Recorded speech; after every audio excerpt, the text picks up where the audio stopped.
السلام علیکم ګرانو زده کوونکو، ستړي مه یو وارې بیا هم ښه راغلاست. په دې هیله چې جوړ او روغ به یاست.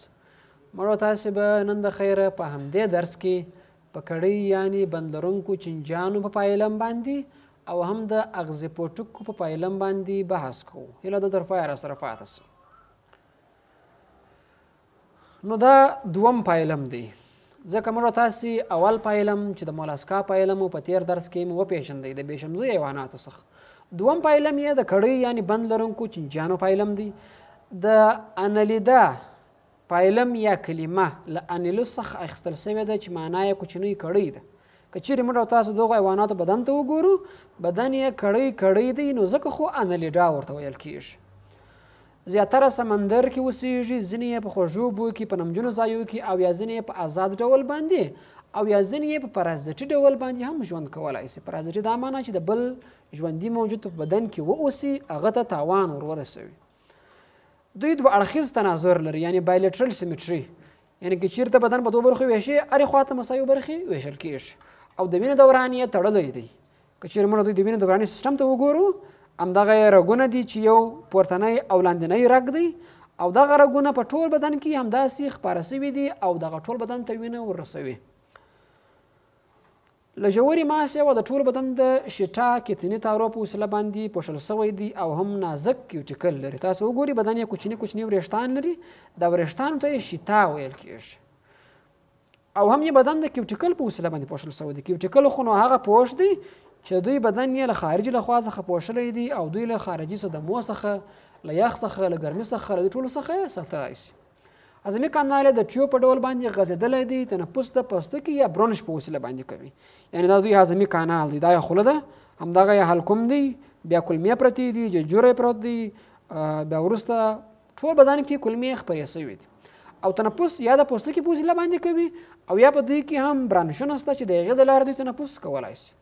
هره کړۍ کې یوه جوړه نیپریډیا لري چې د اترا دنده په غاړه باندې لري. تاسو وګورئ په هره کړۍ کې داسې نیپریډیم شته. نیپریډیم دا کلمه یې د نیپرون څخه اخیستې ده. نیپرون خو نو هغه حجره ده چې زموږ او ستاسې یا د ټولو شمزي لرونکو حیواناتو پښتورګي، د هغوی پښتورګي له همدغو حجرو څخه جوړ شوي دي چې نیپرون ورته وایي. نو لکه څنګه چې دغه نیپرون دلته نسبتا ساده دی، دلته یې نیپریډیم ورته ویلی دی، یعنې د اترایي د پښتورګو حجره.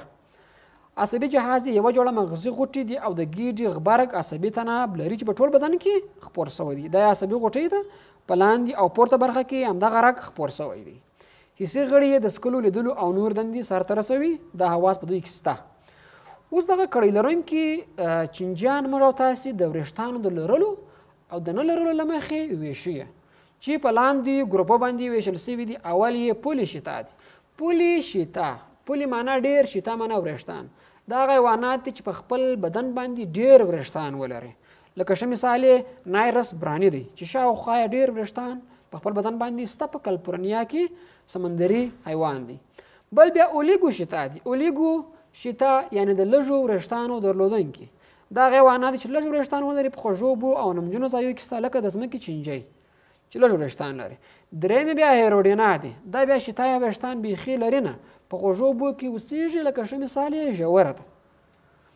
او اخري ګروپ یې ارکي انلیدا دی. دا بیا ټول سمندري دي او په دې شکل باندې په سمندر کې اوسېږي، او دوی هم د کړۍ لرونکو چینجیانو څخه دي، ځکه بدن یې کړۍ دی. د دوی د نماینده په حیث باندې د ځمکې چینجی، دا د اولیګو شیتا له ډلې څخه دي، ځکه دا بدن یې وریښتان لري خو لږ دي. علمي نوم یې لمبریکس ټریسټریس دی. دا دوی ساینټیفیک یا علمي نوم دی. اوږد بدن لري چې له اولي او اخري کړۍ ماسې وه. هره کړۍ یې 4 شیتا درلودونکي دي، یعنې په اوله کړۍ کې او په اخره کړۍ کې دا نشته. نور یې ټول بدن شیتا لري یا کړۍ لري. مشخص سر او حسي غړي په دوی کې نشته. بدن یې د کیوټیکل په وسیله باندې پوښل شوی دی د خارج د خوا څخه. له 27 څخه تر 22 پورې د کلیټولیم په نوم باندې پړسېدلی جوړښت لري. تاسو وګورئ دا یې له 27 څخه تر 22 همدغه کړۍ دي. دغه کړۍ یې لږ پړسېدلي دي چې کلیټولیم ورته ویل کېږي. په دې کې دوی هګۍ انکشاف کوي. هګۍ په دې ځای کې غټېږي. د بدن خالیګاه یعنې سویلم یې له مایع څخه ډک وي، او په هغې کې هضمي نل تېر شوی. تاسې وګورئ دا یې هضمي خالیګاه ده، په دې کې هضمي نل په منځ کې خپور شوی دی او داسې تېر شوی دی. همدغه موږ د دوی شکل راخیستی دی چې په سر کې خوله ده، بیا مرۍ ده، له هغې څخه وروسته ججوره پروت دي، او بیا کلمې پرتې دي. همدارنګه دوی په سر کې سیریبرل ګینګلیا عصبي غوټې لري چې دغه عصبي غوټو څخه بیا عصبي تار داسې په ټول بدن کې خپور شوی دی. او همدارنګه دوی پمپینګ ویزلز یعنې پمپونکي رګونه لري چې په ټول بدن کې خپاره شوي دي او هر بند ته وینه ورسوي. که چیرې موږ دغه یو رګ ډېر نږدې کړو، دغه یو کړۍ په دې کې د خارجي برخې ته کیوټیکل ویل کېږي، پسې اپیډرمیس پروت دی چې بدن یې پوښلی دی او ساتي یې. سرکولر مسلز یعنی ګردي غړي په دوی کې شته، عضلې لانګیچوډینل مسلز یعنی په اوږدوالي باندې چې کومې عضلې پرتې دي، ډورسل ویسل یعنی د ملا په خوا کې کوم د وینې رګ چې دی، او وینټرل نرو یا ویسل دا بیا په نس کې پروت دی. انټسټین همدغه کلمې دي، نیپروسټوم دی دا، او دا نیپریډیا دی چې د اترا وظیفه په غاړه باندې لري، دا یې سولیم یا خالیګات. اوس بل بیا ژوره ده، له 6 څخه 4 انچه پورې اوږدوالی لري او 2 بدن کړۍ لري، شتا یا وریښتان په دوی کې نشته. تاسو وګورئ بدن یې وریښتان نه لري. خوله یې مخکینی او مخرج یې په وروستۍ برخه کې وي او همدارنګه دوی مخکینی او وروستی چوشک لري چې په یو فاصله باندې بدن پسې ځان مښلوي که انسان یې کار وکړي، او د بل فاصله باندې دوی وینه زبېښي. دا دی پوستکی تخریبوي چې بیا پکې یوه ماده څڅوي تر څو وینه پړل نه سي، له خپل وزن څخه 3 برابره وینه زبېښلی سي.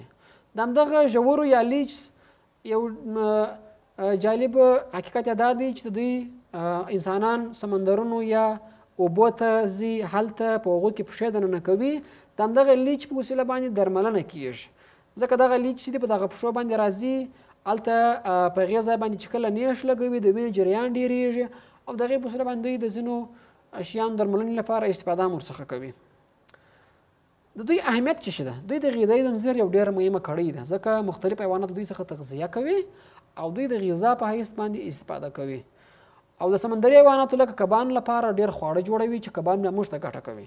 د ځمکې چینجۍ ځمکه حاصلخیزه کوي، حتی ځینې وخت بزګران په لاسي ډول باندې دغه د ځمکې چینجیان په ځمکه کې اچوي تر څو دغه ځمکه یې حاصلخیزه کړي، ځکه همدغه چینجیان ځمکه سره اړوي او رااړوي او د لمر وړانګې په ځمکه باندې بیا ښه لګېږي او حاصلخیزه کېږي. دریم د اغزي پوټکو پایلم دی، ایکینوډرماټا چې ورته ویل کېږي. دا د 2 کلمو څخه اخیستل شوي دي چې ایکاینو اغزي ته وایي او ډرم پوستکي ته وایي.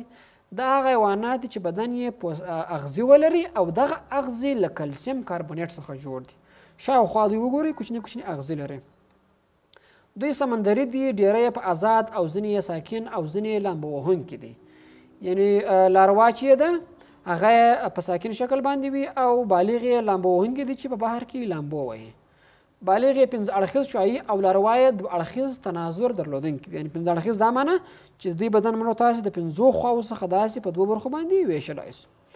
د ټوپې پښو په وسیله باندې حرکت کوي او د اوبو د لیږدونې واټر واسکیولر سیسټم لري. یعنې که چېرې منو تاسې وګورو دوی پښې چې دي هغه ټیوبي دي، کوچني کوچني پښې درلودونکي دي. د واټر واسکیولر سیسټم په دوی کې دا وظیفه اجرا کوي. که چیرې مثلا بهري ستوری غواړي چې دې خوا ته حرکت وکړي، دغه ټولې اوبه په همدې خوا باندې داسې پمپ کوي او هغې خوا دی حرکت کوي. که دی غواړي چې دې خوا ته حرکت وکړي، په دې خوا باندې هم د اوبو د لیږدونې د سیسټم په وسیله باندې هغې خوا ته داسې حرکت کولی شي.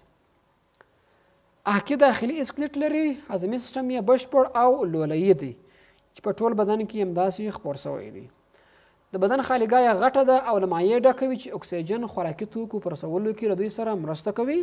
نر او ښځه په دوی کې جلا دي، جنسونه جلا دي، زیاتره یې هګۍ اچوي یعنې اووي پیرس دي، خو ځینې یې بچي اچونکي هم دي چې هغه ته بیا ویوي پیرس ویل کېږي. استحاله لري، یعنې کله چې بچی پیدا سي یو لړ پړاوونه طی کوي چې له کوچنیوالي څخه تر بلوغ پورې دغه پړاوونه وي. او تنفس د کوچنیو برانشونو په وسیله باندې کوي چې دوی بدن کې همدغه برانشونه پراته وي، د هغې په وسیله باندې کولی شي چې اکسیجن واخلي او کاربن ډای اکساید خارج کړي. هضمي جهاز لري خو دماغ او سیسټم په دوی کې نشته. یعنې عصبي جهاز په ټول بدن کې داسې خپور شوی دی چې بدن کنټرولولی شي خو دماغ دوی نه لري. سمندري ستوری د سمندر د غاړې د تیږو په پیخونو کې دوی ژوند کوي. د بدن لاندې او پورته خواته مرکزي ګرد ډیسک لري. یعنې که تاسو وګورئ بدن کې داسې یو ګرد ډیسک پروت دی. په همدغه ډیسک کې په لاندنۍ برخه کې خوله پرته ده، لاندې خوا څخه چې ورته ګورئ، او په سربیره خوا کې مخرج دی. د خولې د لارې غذایي مواد اخلي، ټول بدن ته یې ورکوي او اضافي مواد د مخرج د لارې د باندې باسي. خوراکونه یې حلزونونه او واړه حیوانات دي. دا یې داخلي جوړښت دی چې همدغه یې پښې دي یا ارم بازو چې ورته ویل کېږي، سپاین دوی اغزي دي، آی سپاټ دوی د سترګو ټکی دی چې نور ورباندې معلومولی سي، ګوناډې جنسي غړي دي، انس مکاد دي چې په پورته خوا کې دی، لاندې یې خوله وه.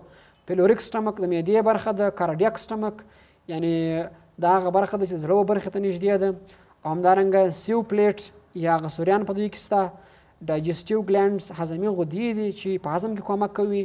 سنټرل کانال، امپولا، ریډل کانال او ټیلی پوټ دا څلور سره په ګډه باندې واټر واسکیولر سیستم جوړوي چې د اوبو په انتقال کې هرې خواته کومک کولی شي.